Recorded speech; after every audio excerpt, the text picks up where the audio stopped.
But the wind is really a factor here, David. It is blowing, as Jerry said, it's picked up and it's blowing out of the right. And to try and curve it against that wind out of the rough, you know, you're looking at 7 if you hit it in the water again. Yeah. Well, if he lays it up the way he pitches the ball, he can still make 5. Yeah.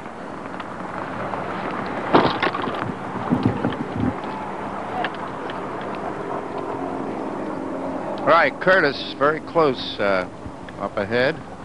And Tom Kite now in a bit of trouble here. He did drive it in the lateral hazard, and he actually looked over on the other side of the hazard to see if he had any kind of a shot from over there, but there are trees over there also.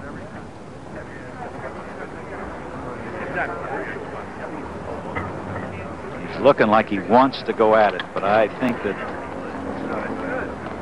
something will prevail in the end that tells him not to.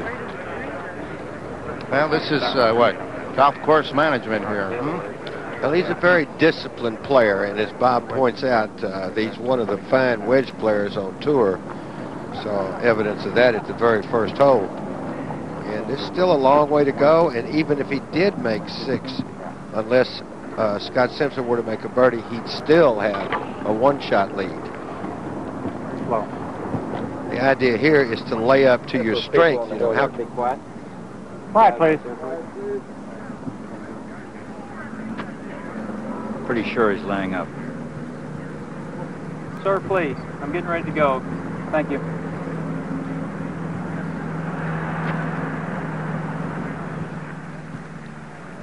No doubt about it, Bob.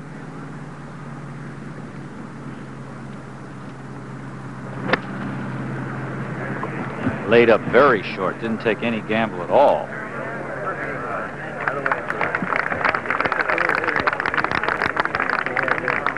You'd rather have a full shot in there, though, I think, than too close to that hazard. Larry Nelson at 6. That long, long putt. That was a very, very difficult putt from about 50 feet, Jack. Of course, he didn't get within about 6 feet of the hole. Now Scott Simpson. Scott's about 165 yards, and he has to cut it up against the wind. He can't bring it from right to left because of the trees.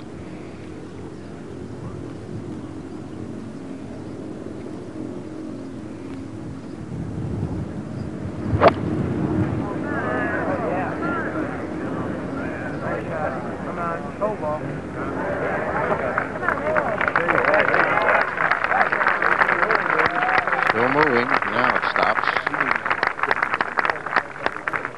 I talked earlier about sweepers or swingers. They don't spin the ball as much as, say, like Woosnam, who's more of a hitter. More speed through the hitting area. Oh, see you back.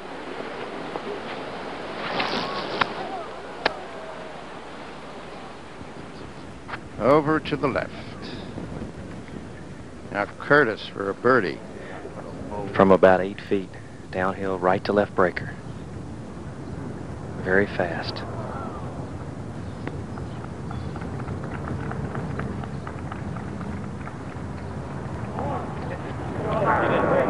Now.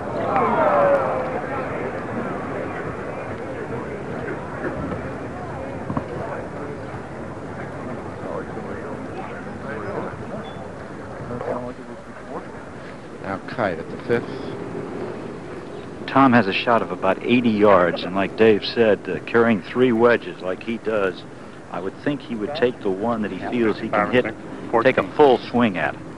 70? 70, yeah. 70 yards it is.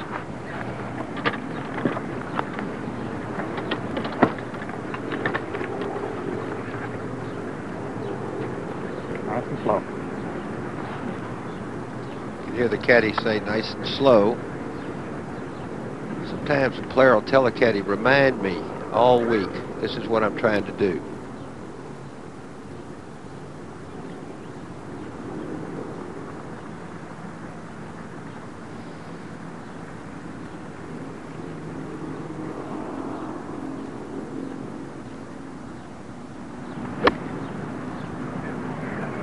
Pin left. Pin left.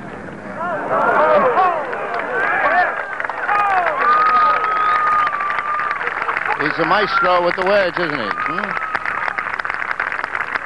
Well, this is Father's Day, and there are a lot of them out there playing. Among them, Mr. Tom Kite and Roger Twyble talked to him about his family. Tom, I know earlier this year at the Byron Nelson, after one of the rounds, you hopped on a plane back to Austin to watch your daughter in a gymnastics tournament. Family's very important to you. Yeah, the family is very important to me. I've got a wonderful wife and 3 kids that are just so much fun to be around and so much fun to watch grow up, and they tend to put everything in its place. They don't let you get too overloaded on thinking that golf is the most important thing in the world. And a lot of times when you're out here traveling by yourself and you've gone 3 or 4 weeks without seeing your family, and you know, maybe you're really playing well and you start to get the big head, or maybe you're not making the putts and all of a sudden you're sinking lower and lower. Those are the times that you need the family to keep you on the even keel, and so I really try to spend as much time with them as possible, and if that means flying back to Austin to watch my daughter in a gymnastics meet, that's pretty important to me. Now Larry Nelson at 6 for a par.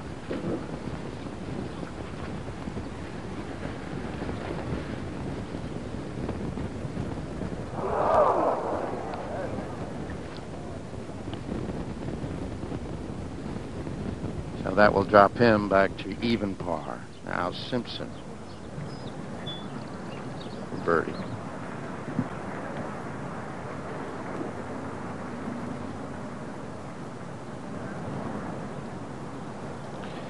See the markings there to mark your ball, which is always a good idea so that you can identify it. The 2 little pencil marks beside the 8.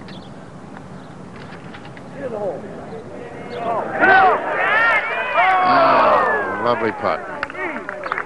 Ooh, we might have had a tie there. Now at the 7th tee. Curtis Strange is out here preparing to tee off, and he's just waiting for the marshals to clear the fairway up in front. Jerry, there are more people out today than there have been, maybe because it's a nicer day. Well, no question, Dave. There's a big crowd out here today, and I think we're going to see it grow as we get back towards the back 9. Curtis is really striking the ball well. He just has to be patient with his putting. I really like the way he's swinging at it today. He's taking a driver off the tee here. Got it down the left center of the fairway, fading back perfectly right in the middle of the fairway.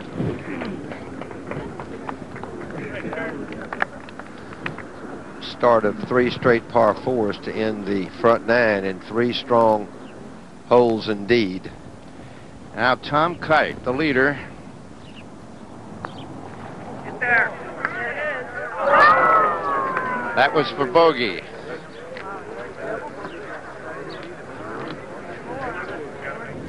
Larry Nelson, 7th tee. Also a good tee shot down the right side. Whoa, okay. Stayed in the fairway. The 2 of these gentlemen have hit it perfect. There you are, Ken Green and Father's Day. Family that stays together, huh? Plays together.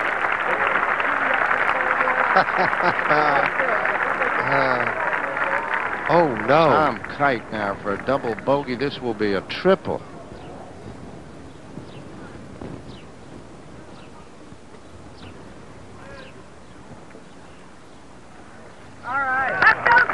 Oh, my goodness. Co-leaders now, Scott Simpson and Tom Kite at 3 under. What a body blow. That is like Mike Tyson hitting you in the stomach there when you... And such a good player, too. I mean, it's you know, he doesn't play to make and he played to his like strength, that, as you right. said. And then to come away with a triple bogey there, and I'm sure that will get a lot of people's attention out there on the course as they look at these different scoreboards. Well, He's now, let any number of people back in the tournament. Even par now. is only 3 shots away now. Well, how about the +1s? +1s are in it. Stewart's +2. 2 under, and he's well up the course.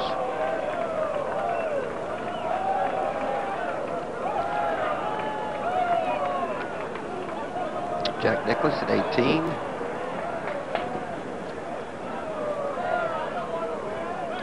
playing in his 33rd Open.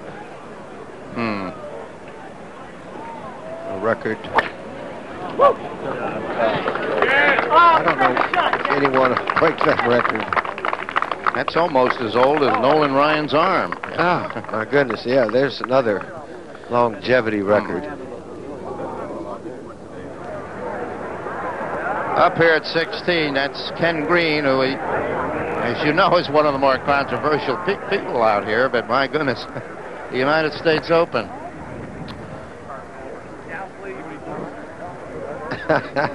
You'll remember that many years from now, as Daddy is over a putt.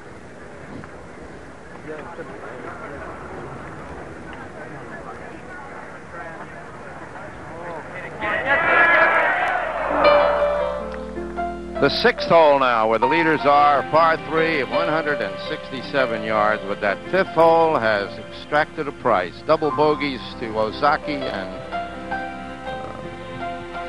Blake, and a triple to Tom Kite.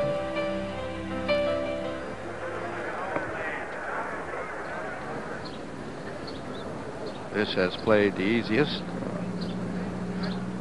I don't think you'll find that to be the case today, though, Jack. Yeah. This hole's a hard hole today. It's into the wind, off an elevated tee, and it's kind of hard to see how the wind is blowing. It's blowing a little out of the left and in the player's face. Probably a 5-iron shot today.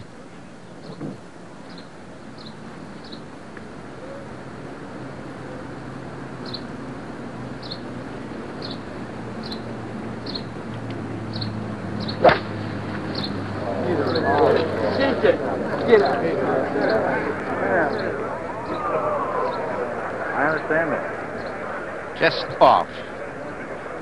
Might be a little slick. Downhill, isn't yes, it? sir. That may be just a little swift down that hill. Boy, does that look like a U.S. Open now? Yes, it does. I tell you, if you were casting a movie for a U.S. Open course, Oak Hill would be all right, wouldn't it? Beautiful golf course. It's a great feel when you drive in.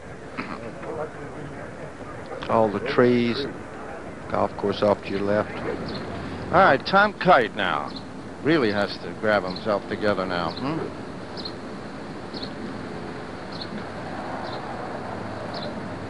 They stepped back, took another practice swing. Now stay with your rhythm, Tom. Might be the biggest shot he's played in a long time right here. It's a lot of practice swings, Bob, but he's getting a little edgy. He was disturbed over on the 5th hole when he was laying up by a cameraman, and it looked like somebody made a little move there before he got ready. Taking it.